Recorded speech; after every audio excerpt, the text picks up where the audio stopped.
Hello and welcome to Hoop Talk with Cameron and Robert. I am Cameron Sadeghi along with Robert Dieters here as we have a lot to talk about in the NBA. Draft night was tonight. It was David Stern's last NBA draft as commissioner. And first things first, I want to introduce my co-host here, Robert Dieters. How are you doing today?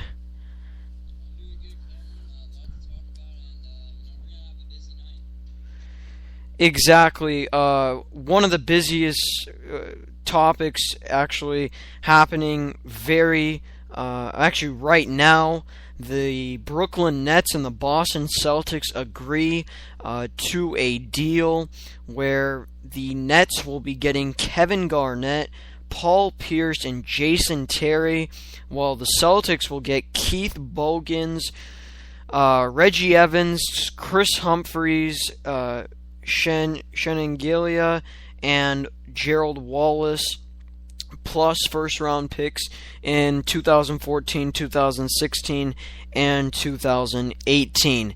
Do you think that Brooklyn, since Brooklyn is, adding experience, will that be too much experience? Will they be too old? Or do you think this automatically puts the Brooklyn Nets in championship contention?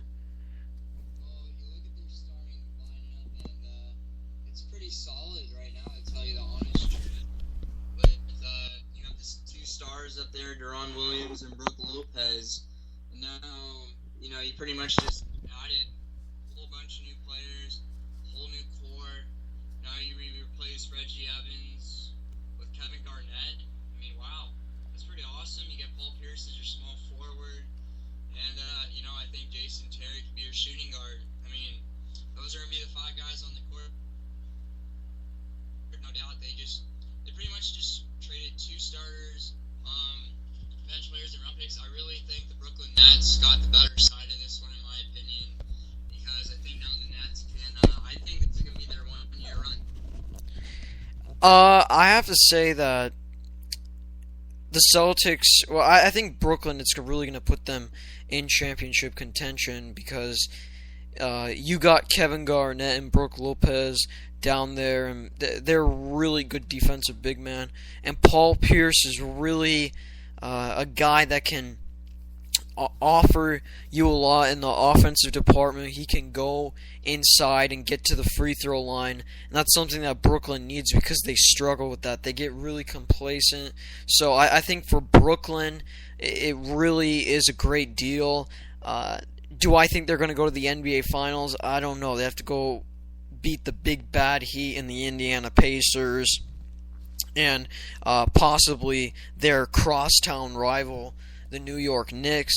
And, a lot of people say in reverse, it was actually not that bad of a deal for Boston. I don't think it's that great of a deal for Boston.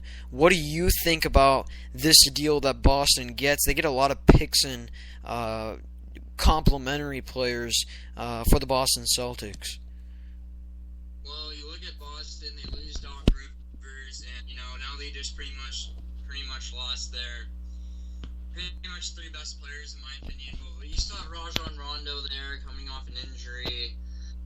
With this, I mean, you look at it, you have Keith Bogans. He's a pretty good bench player in my opinion. This guy can come off, get you some points. Chris Humphries is okay. Reggie Evans is. I never seen him as a starter, but I mean, as the Nets, he did okay. I like the first round picks. I like how the Celtics really took advantage of the 3 years. I think the rebuilding mode now pretty much is in place for the Celtics. I think in 2 years they'll be back in championship contender. I know this year they did pretty well. We'll just have to see from there. And I just really think Brooklyn just got the better side of this one, and the Celtics, well, they just gotta. They pretty much just need to work with what they got at this point.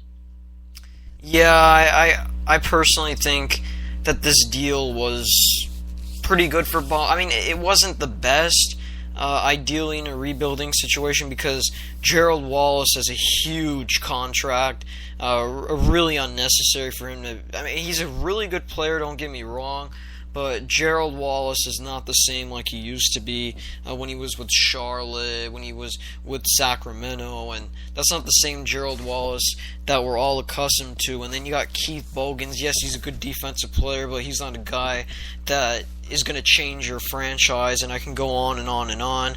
Reggie Evans, he's got a high motor, high energy, but he's not going to change the franchise.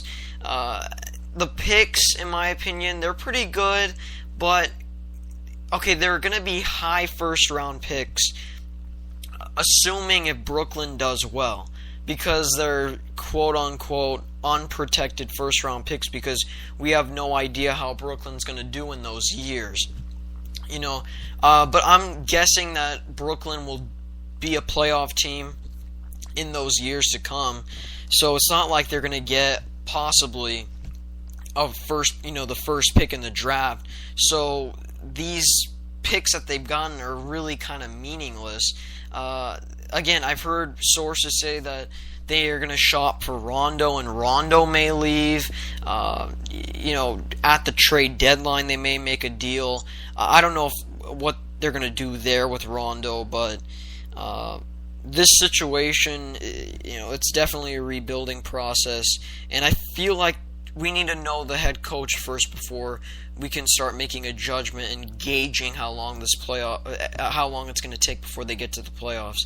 So, it's a really fishy situation in Boston. Robert, do you think that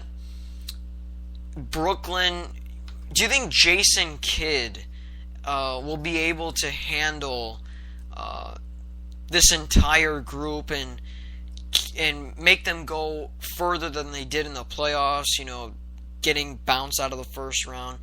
Definitely, they did not want that, obviously. Do you think that Jason Kidd could lead them deep into the playoffs? Cameron, I've had some question marks on that, topic. I heard Seuss's show earlier, and he brought this up. And he said, bringing on a guy that just played in the NBA, immediately coming up to the head coaching position is a lot different. This isn't like, you don't see a lot of players just coming, up just to head coaching after they play like 17, 18 seasons. But, Jason Kidd brings a lot of, he's been a veteran for a long time. He can teach the players how to play more. This guy's, I think, because he was a leader, the point guard. He led Brooklyn Nets to 2 postseasons when he was there. I think this guy will be a good coach, in my opinion, but I think he'll make the playoffs, but I don't think they'll go very far. But you have to understand how shaky the Brooklyn Nets have been. They fired Avery Johnson a while back, who was like coach of the month, and then he had like a losing record and just had a lot of losses that month.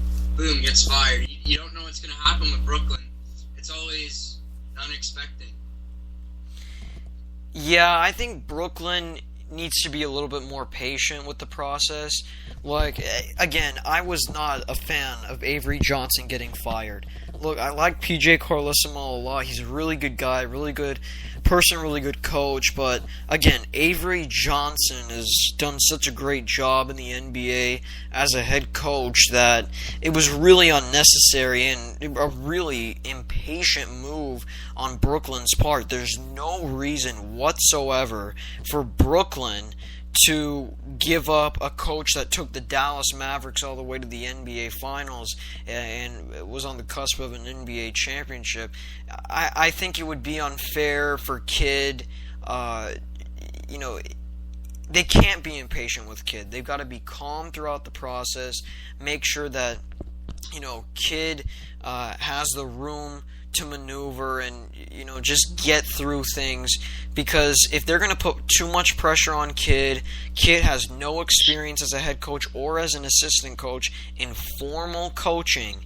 If you put too much pressure on him, the team will fold, team chemistry will fold, and everything will crack under pressure. Yeah, you just have to see this process is long and hard. You see a lot of new head coaches getting moved around now. Bringing up Doc Rivers now, getting moved to Los Angeles over a trade for first-round pick.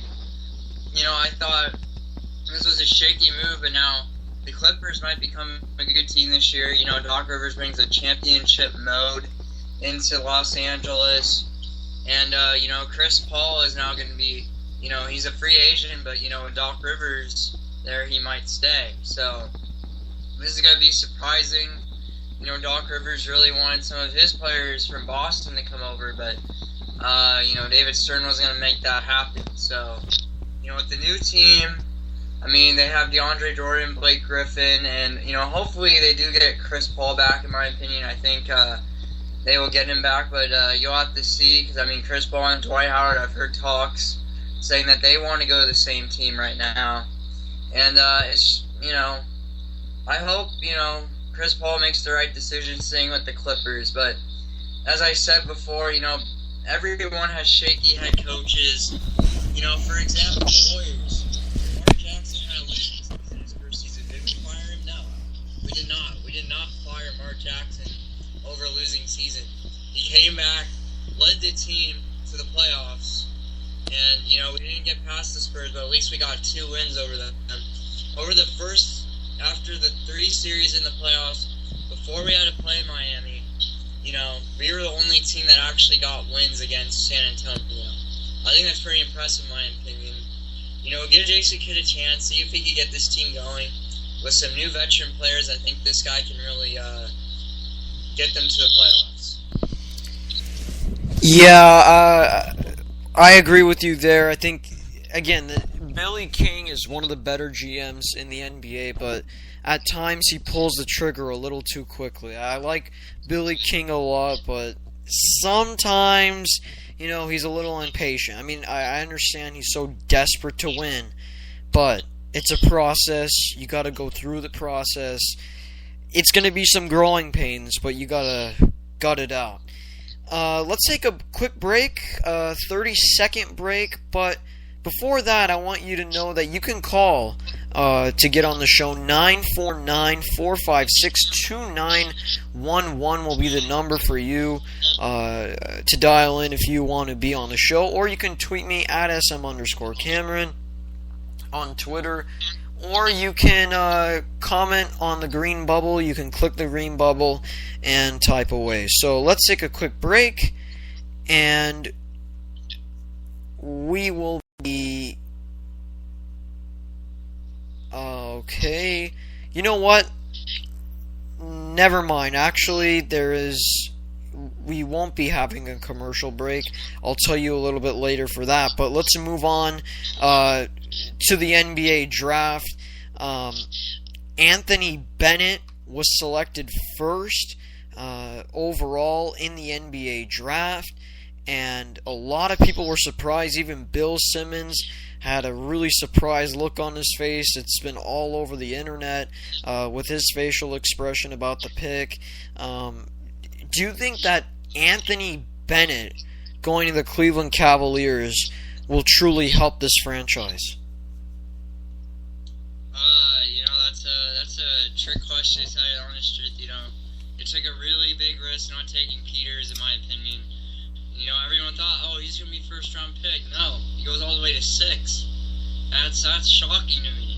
It's kind of scary in my opinion. Let's see how Bennett does.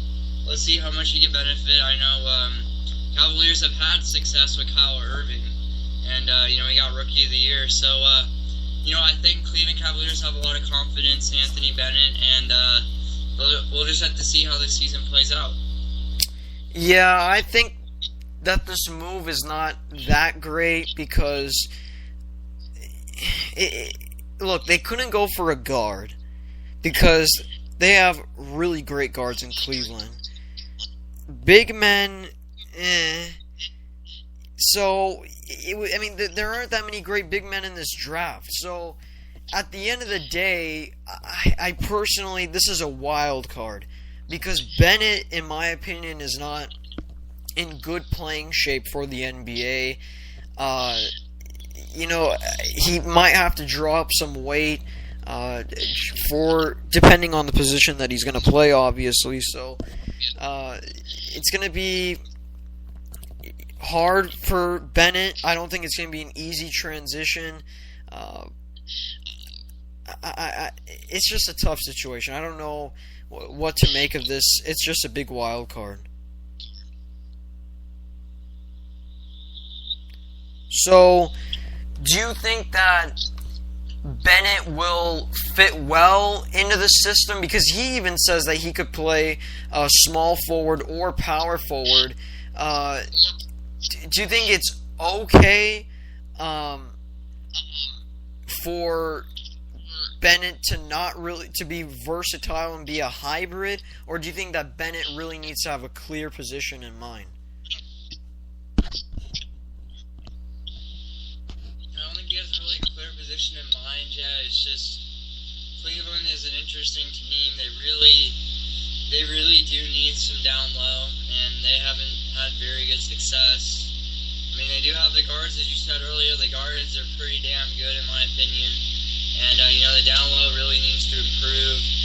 I just wish, they would have made a smarter pick, in my opinion. But, I'm not the Cleveland Cavaliers. I don't make the decision. So, you got to see what happens and hope for the best. Yeah, also, I want to segue. We'll get back to the draft, but I want to segue towards Dwight Howard.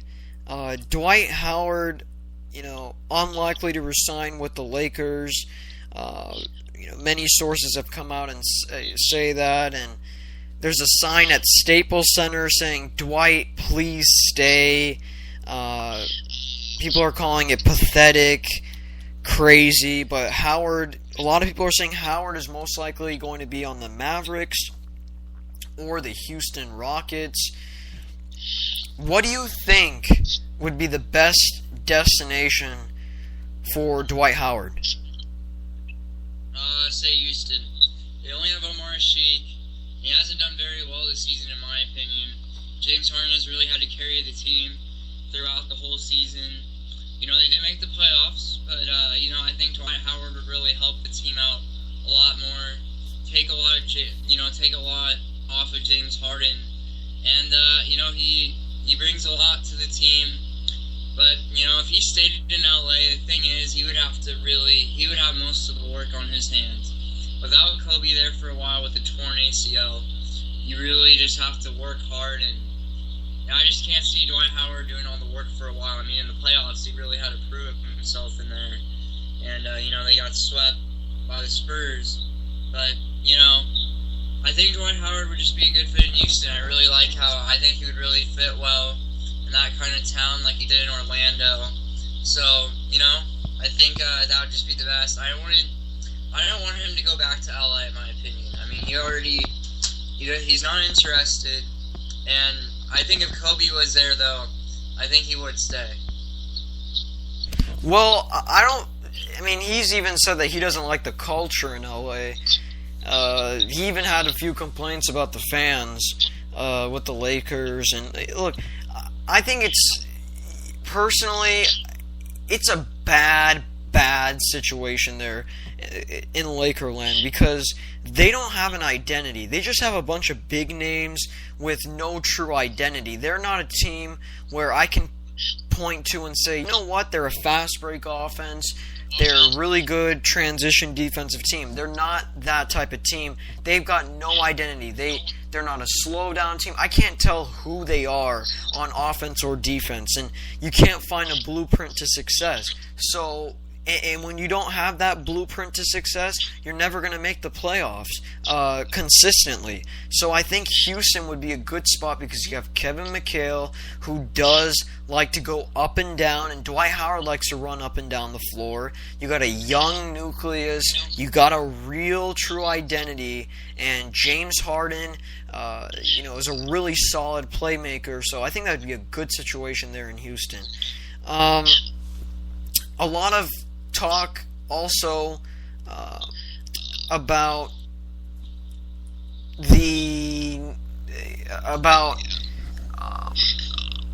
Chris Paul. Will he stay as a Clipper? Will he stay as a Clipper ever since the signing of Doc Rivers?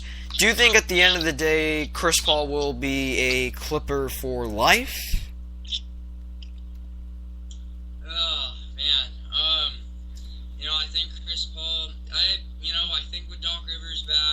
Still have DeAndre Jordan, Blake Griffin. I think he was pretty good. He had a good season, no doubt. And, you know, with new coaching staff and everything, I think he should stay. And he would be a great, just last season, I really liked how he played with the Clippers. He played well. You know, he passed, he could shoot. I liked him on offense. Played pretty good defense. He's kind of that fast type of player. He can lead the floor. He's like a general out there leading his troops. So, you really got to say, Doc Rivers is there. Hey, I'm interested. That's what he should act like right now. Now, they should make a long-term contract with him to stay as a Clipper. So I think this Clippers team could go pretty far. I think they just got upset by Memphis, in my opinion. The Clippers could have done a lot better in that series. Now, if you like the regular season, I think these guys would do a lot better if they kept Chris Paul and the team. This team is still pretty good, but Chris Paul is your general, and you want to keep him out there. I think Chris Paul will stay because Doc Rivers, in my opinion, is the best coach in the NBA right now. So, again, I have to say that Chris Paul and the Clippers, by the way, I don't think they got upset. I thought the Grizzlies were the favorites, in my opinion. I thought the Grizzlies deserved to win that series. I think Doc Rivers will force the Clippers to move the ball and sacrifice. Look, I hate saying this about the Clippers, but they kind of have a little Hollywood in them, similar to the Lakers. They need to sacrifice their egos and their personal, individual agendas to win a championship. And I don't think the Clippers have done that yet, but I think Doc Rivers will provide a culture that will make that happen for sure. And the Clippers, you know what? Wouldn't be surprised if they make the NBA Finals this year. But it's a big transition. Doc Rivers doesn't have that much time. So, look, you got to watch out here. Wouldn't be surprised if they don't make it to the Western Conference Finals. But again, would not be surprised if they did make it to the NBA Finals. And they would put a lot of pressure on the Eastern Conference if they were in the NBA Finals. I mean, the Miami Heat would really struggle against the LA Clippers if they were in the NBA Finals. So, that's a really good move if Chris Paul stays. Let me go to another big pick in the NBA draft.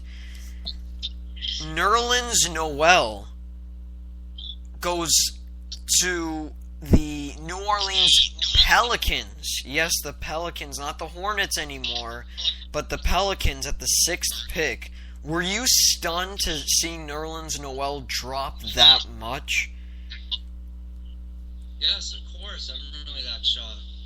Jeez, he was supposed to be first round. Because Cleveland really needed a center. And no, they decide, let's go with Bennett instead. That was a horrible decision in Cleveland, in my opinion. They could have had they could have had a better draft pick. And, they were just saying on ESPN, his health issues aren't good enough. He can't run as much as he could. It's like, you guys need to stop, okay? Truth is, they need a center right now. They need someone who could go on the down low and stop anybody right now. I think it's just bad draft pick for Cleveland. I personally think that Nerlens Noel will be really successful in the NBA. And I think the Pelicans are the exact spot for Nerlens Noel because he's got big boy Anthony Davis from Kentucky, alma mater, big guys in the paint. They're going to shut down the paint and make this a very defensive team. And Monty Williams has always believed in defense. Monty Williams is one of those guys where he prides himself on defense. So the Pelicans, Austin Rivers, Anthony Davis, Nerlens Noel, the quote-unquote big three there, that's going to be very dangerous in the future. They may be a championship contender 5 to 6 years from now. So, look out for, yes, your New Orleans Pelicans.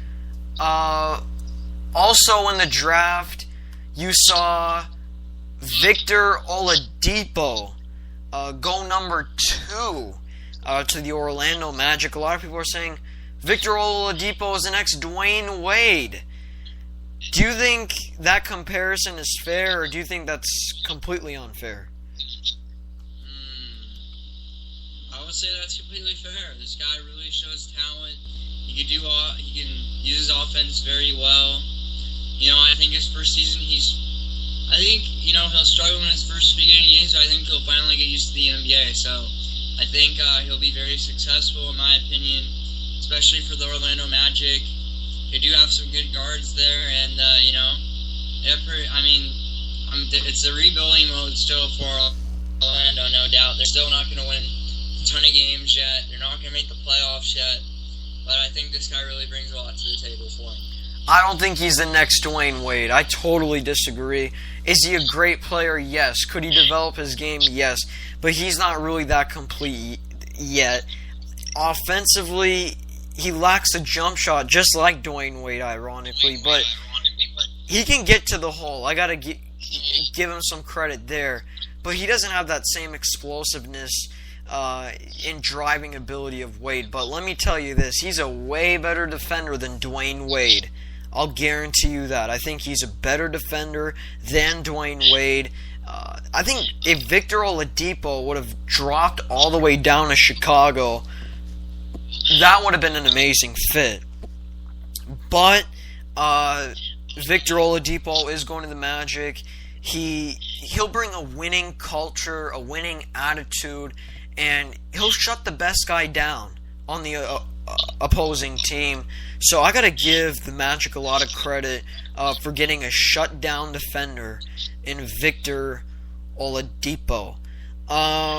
Another big pick going to the Washington Wizards. The Wizards are, gradually improving, and Otto Porter of Georgetown, he doesn't have to move that far to go with the Washington Wizards now. How do you think Otto Porter is going to fit for the Wizards? I think he'll fit pretty well, in my opinion. The Wizards are a team that had too much injuries last year. This could have been a team for no doubt. This team, John Wall, Nene. John Wall really based the team pretty well in my. Nene, my bad. Yeah, I totally forgot about him. Nene and John Wall have done pretty well. I'm glad Nene is on that team. He really brings a lot to the table. Now Porter, he'll really help the team out too. I think this team now could probably get themselves on a winning record. Yeah, I think Otto Porter's really going to handle this well, and Porter's a high character guy. You got Nene, Seraphin, Beal, Wall. That's a really good lineup right there. You got Bradley Beal, Wall, and Otto Porter 1 through 3. That's a really good group there. It's going to take some time to develop, but again, they are going to be a solid team in the future. I think they need a few more free agents, though, if they want to make the playoffs. We're going to have to wait and see, but Washington is definitely moving in the right direction. Another thing I want to talk about is with Trey Burke. Trey Burke, a lot of people talked about him. Best point guard. He was selected by the Timberwolves at 9, but he is traded to the Utah Jazz. Again, the Utah Jazz don't really have that many great point guards, and I think they found one here tonight on Thursday night. Do you think that Trey Burke will elevate the Utah Jazz from the 9 seed all the way into the playoffs? Well, the Utah Jazz got close last year. They're going to have to fight next year, no doubt. I mean, if you really had to look, it just depends on everything.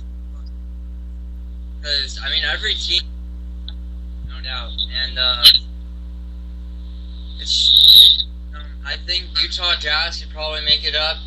It's just, let's see how the Rockets do. Now, if they do get Dwight Howard, I think the Rockets could boost themselves up a little bit. If Lakers don't have Kobe in the beginning of the season, Lakers are going to struggle. Maybe Utah Jazz can take advantage of that.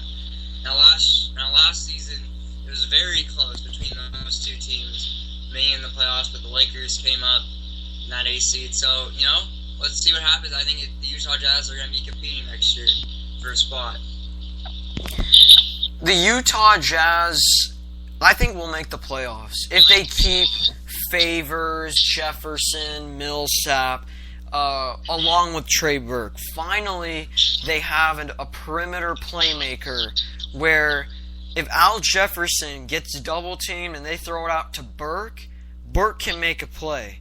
Unfortunately for Utah, they don't have any playmakers on the perimeter consistently. And I think they found one tonight, and they found their best perimeter player tonight. And he's a really, really good defender, and Utah is a really solid defensive team. So I have to credit the Utah Jazz here and with what they did.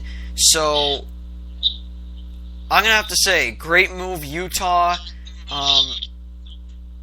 And that's all I have to say on the Utah situation. Wait, Cameron, okay, so if Utah did make the playoffs, what team would be taken out then? The Lakers. But why? What if Kobe comes back, they dominate? They won't, because first of all, Howard's going to leave. Kobe's really hobbling. He's got so many injuries. Nash, I think Nash should retire, and Nash can't play defense at all against young guards, so the Lakers are just going to be broken down defensively, and no, I don't see the Lakers making the playoffs next year, point blank. Alright, I agree with that. Okay. Just want to hear what team would be taken out. Alright. I thought you would agree. I was actually surprised. For a second I thought, he's going to disagree with that? I thought he likes the Warriors, but then when you said that, let's actually jump into that right now. Carl Landry option out of his contract. Now, with that situation, the Warriors, Jared Jack's a free agent right now. Carl Landry's now a free agent. Carl Landry left because he thinks, I could be a really good sixth man now, like Jared Jack was. Now, do you think that's true, Cameron?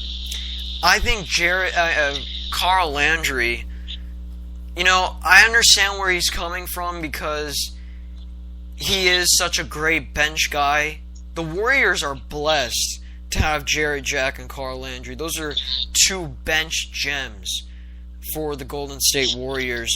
So I have to say, Carl Landry and Jared Jack should stay because they have an opportunity to do something very special in Golden State.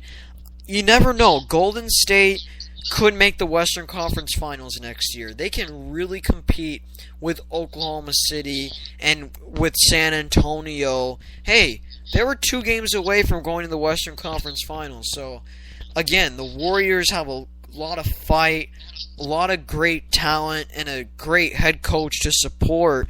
So, this team is only going to get better with the Warriors. I don't think this was a fluky season at all. So, Carl Landry and Jared Jack, if the Warriors are going to get to the Western Conference Finals and eventually the NBA Finals, they need to keep Carl Landry and Jared Jack desperately. Okay, so if you had to pick between the two, which one would you want to keep more? Jared Jack, the point guard, or the power forward, Carl Landry? This is a tough question, I know.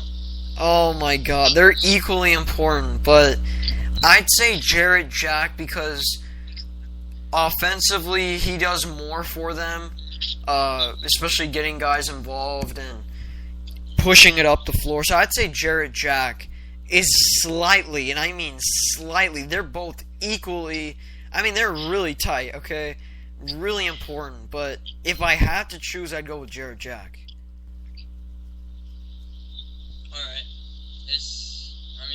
because Jared Jack, I mean, Steph Curry with his problems, his injury issues, we do need Jared Jack to help step up. And, I also heard some talks about Michael Kidd-Gilchrist maybe becoming the Warriors. But they really want something high. They really want Harrison Barnes and another bench player. And the Warriors are trying to sell out a deal right now. Now, let's just say you got Draymond Green, Festus Ezeli, and so out of those guys, I would probably want to I would probably trade Klay Thompson for Michael Kidd-Gilchrist. Do you think that would be a good trade? No way. Klay Thompson is not a good defender as Michael Kidd-Gilchrist, and we need good defense. Okay, that's true, but Klay Thompson is pure from shooting-wise. Klay Thompson can rip it clean from 30 feet out. That guy, when Stephen Curry's having trouble offensively, he creates a lot for that offense. So, again, I like Michael Kidd-Gilchrist a lot, but Michael Kidd-Gilchrist needs to develop a little bit more until he becomes the status of Klay Thompson. I would not give up Klay Thompson. I actually think the Warriors don't need to give up any pieces. They have the pieces. They just need experience. That's all the Warriors are missing right now to become a finals contender. So, what free agent would you sign then for a veteran out there right now? Well, you have to know salary cap is tough right now for the Warriors. I mean, hey, this is a big... If you can get a sign-in trade with Dwight Howard, go for it. I mean...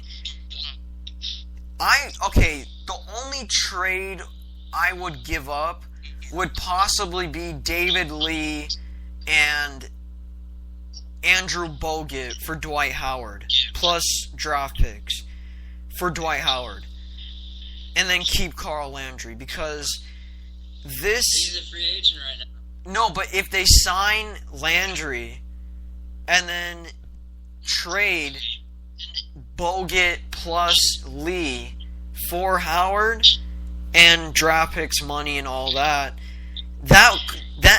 would really put the Warriors in championship contention. Then the Warriors could beat Miami, because there's one thing that Miami doesn't have: great big man play, and that's something that the Warriors could really challenge the Miami Heat. So the Warriors would really be in a predicament. The Heat, rather, if the Warriors made that decision. Alright. But you have to also understand, if we lose David Lee, we have Carl Landry, but then you don't really have a good backup power forward. But, one player I really wanted to get rid of on the Warriors, Andres Biedrins. He's been there way too long. All he does is waste cap size and money. And Jefferson, you know how much money he gets? He gets like $10 million a year sitting on the bench. Can we just trade those two bums and get maybe an average player? Well, you agree on that? Okay, with Jefferson, this is probably going to be his last year. Maybe next year will be his last year, but you're right. Jefferson is overpaid. It's kind of ridiculous how much Richard Jefferson makes. Yes, he did really good in 2002, 2003 with Jason Kidd and, Vince Carter. I get that. But this isn't 2002, this is 2013. And that's what the Golden State Warriors need to realize. And I hope Richard Jefferson realizes that. And also, Andres Biedrins, though, again, that's really tough, because here's the thing. If you trade him, no one's going to take him because he has such a big contract.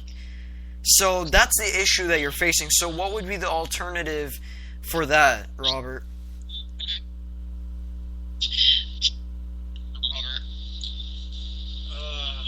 That's true. But you can't really release him either, because then you have to pay all his money. So either way, you're kind of screwed unless Jefferson decides to retire or something like that. Or just say this trade happens. For example, we get Dwight Howard. He has to cut his pay a little bit. I think he would do it, because he knows he's getting overpaid. But if he doesn't, and that would just put us kind of in down low in the cap salary, because then we don't have Jack anymore. But then Jefferson would have to play more because we really don't have another. Well, we have Draymond Green. He could be a shooting guard, small forward, but you need another point guard in that position too. So I mean, it's just if it happens. But I don't think Dwight Howard's really interested in the Warriors anymore because of money issues and that type of stuff. But it looks like Jefferson has to stay until his contract ends. I don't know how we got him from San Antonio. San Antonio paid him that much to be there, but he was good at San Antonio. No, I'm not dissing him for that. He doesn't do anything for the Warriors. Doesn't even score for him. But let's move on to another topic. I actually have something really cool to talk about. So let's go back to Brooklyn. Now with this big trade going on, now C.J. Watson's in the picture. Now he's demanding more money from Brooklyn. And now with this trade, would you give C.J. Watson the more money, or would you? Because they're asking to take maybe a salary pay, or just take him a pay cut. What would you rather do in that situation? C.J. Watson's a pretty good player in my opinion, but I think he's asking for too much.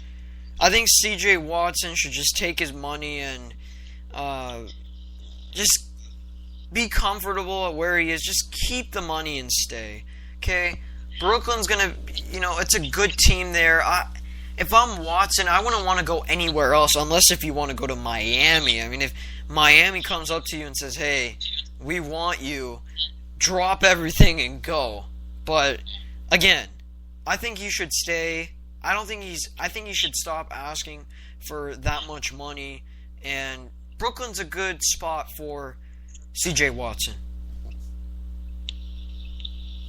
Alright, well, just looking at it, because now with this whole big thing, and they don't have Bogans anymore, so they don't have Humphreys anymore, so they don't have a ton of bench players anymore, so they really do need Watson to stay at this point, and they're probably just going to beg him to stay at this point.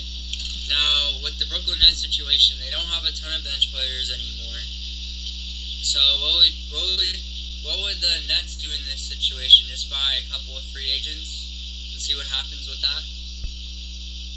Yeah, I think Brooklyn has enough free agents, and this trade was huge, by the way, but I think Brooklyn has enough talent. I don't think they need any more. Brooklyn's loaded. They just need to find that, again, identity. Will Jason Kidd put an identity for this team? Are they going to be a fast break team? Are they going to be, slow it down up the court? I want to know that from Brooklyn. I just don't know the identity yet, so you can't really say, oh, they're going to go to the NBA Finals now. Okay, but the talent is great, it should stay. But if the coaching does well, this could be great, but if it's mediocre or subpar, like last year with Carlissimo and then Avery, and it was just a bunch of chaos because, they all of a sudden fired Avery, and then PJ had to do so much work there. So they need to make it specific. They need to make it possible for this team to flourish and to blossom. And I hope Brooklyn will do that. So what do you think of the Clippers situation, how their head coach, Van Gundy, got fired? Do you think that was a smart move or not? The Clippers? Yes. With Vinny Del Negro, I have to say, look, I like Vinny a lot, but Doc Rivers, again, is the better choice. When a guy like Doc Rivers comes through that door, you just say sorry to the other guy, and you give the job to the best coach in the NBA. Doc Rivers' motivation, identity, game plan, just the whole thing, understanding how to communicate with players well, making sure the locker room is intact, making sure guys don't get angry over the smallest things. You see, that's what Doc Rivers does so well, and that's why Doc Rivers is so highly respected for. And Doc Rivers deserves this job and being the highest paid coach in the NBA. But now, where will Vinny Del Negro go at this point? Can he maybe go to the Celtics? Look, that's a good place for Vinny, but I don't know. Again, Vinny has been coaching for a pretty good amount of time in this league, and I think he wants to be with a contender. So you might have to go with an assistant or with a younger coach for the Celtics because it's going to be a big process. So I don't know if Vinny would do it, but if Vinny says, you know what, I'll be a part of the rebuilding process, then I think the Celtics should go for Vinny Del Negro. He's a really great coach. He's a great defensive coach. I like that. Okay, let's go back to the NBA Finals. I actually really want to talk about this topic. So Manu Ginobili does good in the regular season, playoffs. He just keeps on. He was up here and then he goes down, down, and down. Will Manu Ginobili hire Cameron? Wait, say it one more time. I got cut off. So will Manu Ginobili retire after this NBA Finals experience, or will he come back and prove himself? That's a really good question. I don't know what Manu will do. I think he'll go chase it one more time. I don't blame Manu, though, at all, because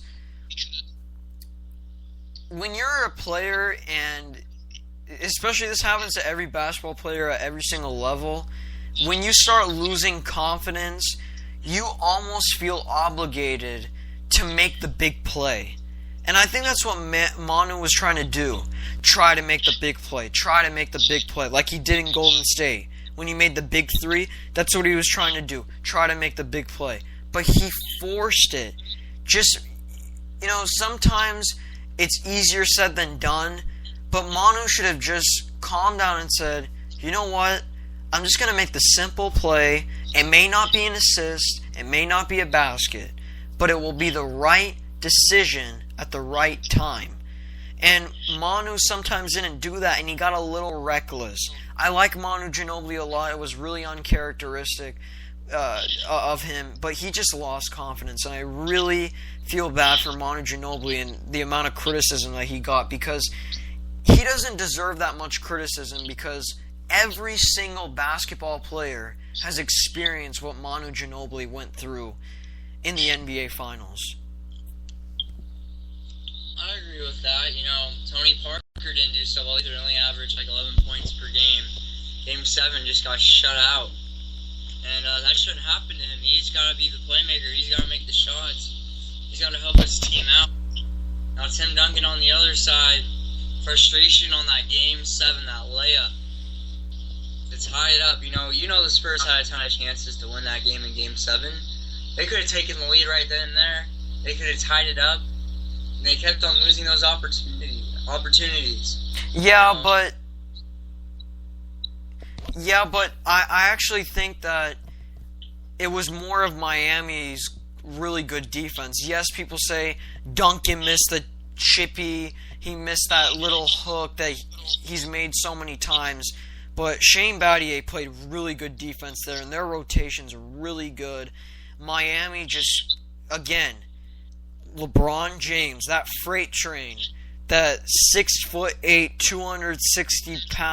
270-pound beast, shut down Tony Parker and kept Tony Parker in front of him and did not let him go by him in the fourth quarter. And that was the difference in the end. So, again, a lot of people were saying, oh, Miami really didn't deserve it. I thought Miami really hard, guts, tough. San Antonio did great, but again, Miami made the big plays to get it through. Yeah, Miami came out there, they did their thing, and they're like, let's go for the second championship, and they proved their goal. A lot of people, going back to the last NBA championship was last year, they're like, yeah, let's just see, Miami's going to win again. All those bets now are going to Miami. But that Game 6, I was disappointed in the fans. The fans. Now, if the Warriors did that, they would be disappointed. The Warriors fans stay until the end of the game. It doesn't even matter. It doesn't even matter anymore. I mean, that's just sad how, we're down by a lot, I guess we can go home now. No, they came all the way back in overtime. Fans are trying to get back in the stadium because they heard overtime. What would you think about that if the Boston Celtics fans did that? Yeah, that'd be really bad. I was more disappointed. I agree with you. I was really disappointed with that because even if Miami lost that game and the Spurs won, in my opinion, when you're down by 5 with that short amount of time, personally as a fan, I want to see my team, I want to see the last seconds or the last moments of my favorite team's season. I want to see how that plays out. I mean, and it really played out magically. So again, it's never over until the 000s hit. It's never over until it's over. And you've heard that so many times. And it's true. It was true in Game 6 of the NBA Finals. I agree with you. You don't ever leave a game. The Warriors fans were there. Saw the last moments of the season. Made the cheers. And, I actually want to go to baseball really quickly. Oakland A's fans, I was there for the last game against the Detroit Tigers in the playoffs. And, wow, they got a standing ovation. That's how committed the fans were of their season. They came all the way back to win the NL West. I thought that's pretty impressive in my opinion. They lose the game 5, but I mean the fans were going crazy. They were cheering for the team, saying what a great job they did. I think, you can't, that could have been the Heat's last game right there. Yeah. The support. You guys have to give them the motivation. And if they lost, you have to say, good season, good try. That's all you have to do. You don't have to leave. That's messed up right there. And ironic, it's funny because Warrior fans are totally opposite of Heat fans. Warrior fans stay there 30 minutes after the game ends, while security is trying to escort everybody out when it's pretty much full 30 minutes after the game ends. I've never seen it. I've never seen an environment like Oracle Arena ever in the game of basketball. Cameron, you should come watch a game, man. Come down to Northern. I've come. I went to when it wasn't called Oracle. I was there at the Oakland Coliseum, and I saw the Heat. It was Wade and Shaq, and then I saw Kobe going to Golden State too at Oakland Coliseum. Man, Oakland Coliseum, Oracle Arena. They just basically changed the name and remodeled. So it was, but. Oracle, Oakland Coliseum, I view it as the same. It's a great, great, great environment. It's one of the best NBA environments I've ever seen.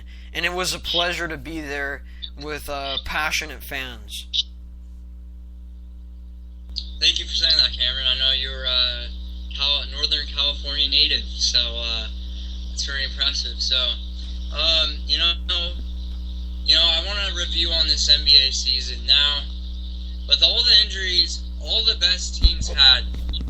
Now, would you say if there was no injuries whatsoever, the Celtics had no injuries, Rajon Rondo wasn't out. Let's just say David Lee was perfectly fine. Let's just say Kobe Bryant was good to go. The rest of those, let's say Chicago Bulls had D Rose and Luol Deng. How would this playoffs turn out in your opinion? Who would make the NBA Finals in the Western and Eastern Conference? This is a tough question. Wow. Yes. I've never heard anyone bring that up. I want to hear your thoughts on this too when I'm done. I have to say, I think Miami would have still made the NBA Finals. I actually think the Spurs would have. I don't know. That's really tough because if the Warriors had David Lee throughout, I mean, healthy, perfectly fine against San Antonio, that could have been a totally different series. Oklahoma City without Westbrook. I don't think the Grizzlies would have made it that far. I think the Pacers would have struggled. They would have not made it to the Eastern Conference Finals. I think the Bulls would have made it to the Eastern Conference Finals. But I still think that the Heat and the Spurs were the two best teams. Even with a healthy Westbrook, the Thunder still have a lot of flaws offensively, and the Spurs don't. So that's why I think that it would have still been Heat, Spurs, Heat win the whole thing. But the Grizzlies and the Pacers would have not made it as far, in my opinion, if no one was injured in the NBA last year. Okay, so I have a really interesting bracket type of thing. So let's go to San Antonio versus LA. So when you go to that situation right there, I would say Spurs take LA, no doubt. They're already gone. This is tough. The Rockets would have still lost. Warriors would have passed Nuggets. Let's see, what else? I'm trying to think. Well, then again, wait. The Nuggets would have had Gallinari. No, that wouldn't have made a difference. No, it would have made a big difference, trust me. Gallinari makes a big impact. That would have... Okay. That would have been a closer series. I still think the Warriors would take it by a little bit. Okay. I think I'd agree with you on that, but I don't think it would have been the same finish. But when David Lee was hurt during the Nuggets series. Okay, but again, if they had David Lee and Gallinari means more to his team than David Lee does to the Golden State Warriors. Are you kidding me? Yeah, okay. He's an all-star. What to this team? No. I'm not saying that David Lee... I'm not comparing them on stats like individually. I'm talking about their team, like the makeup of their team and how they fit. I'm just saying that Danilo Gallinari means a little more than what David Lee means to Golden State.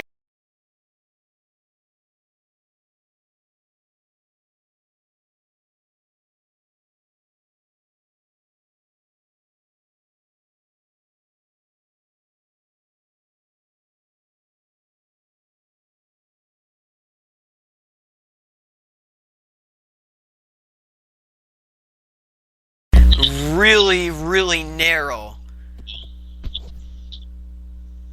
And then, against San Antonio, that would have been a fun series in my opinion.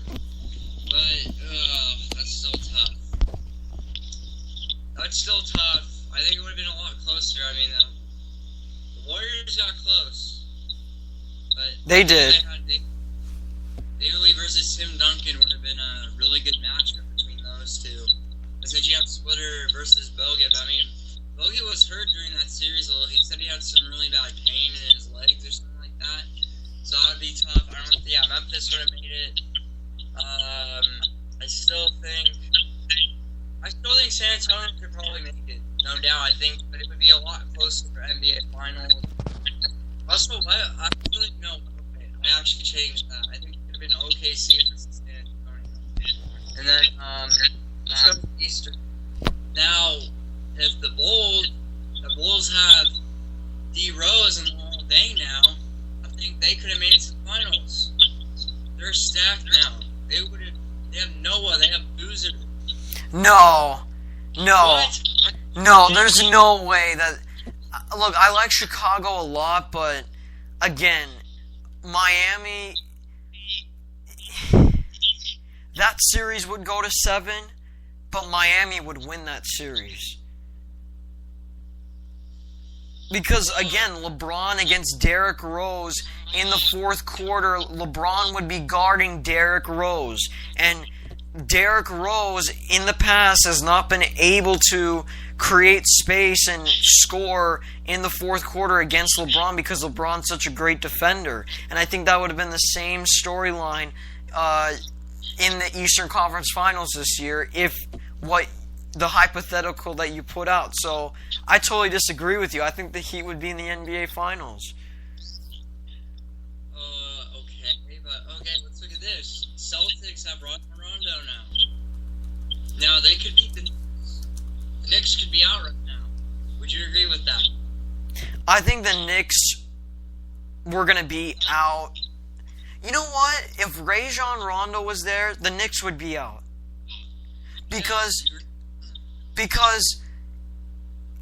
what they did without Rondo was incredible. They won 2 games without Rajon Rondo. Then they could series with them. Yeah, and with Rondo, they would have gone into 7 and 1. Maybe, but possibly. Yeah, I don't think Indiana will get that far. But they have great. Yeah, okay, I'm just going to go that far. They're not that great, so. Okay, well, okay, so I think it would be Chicago versus San Antonio. That's just my opinion.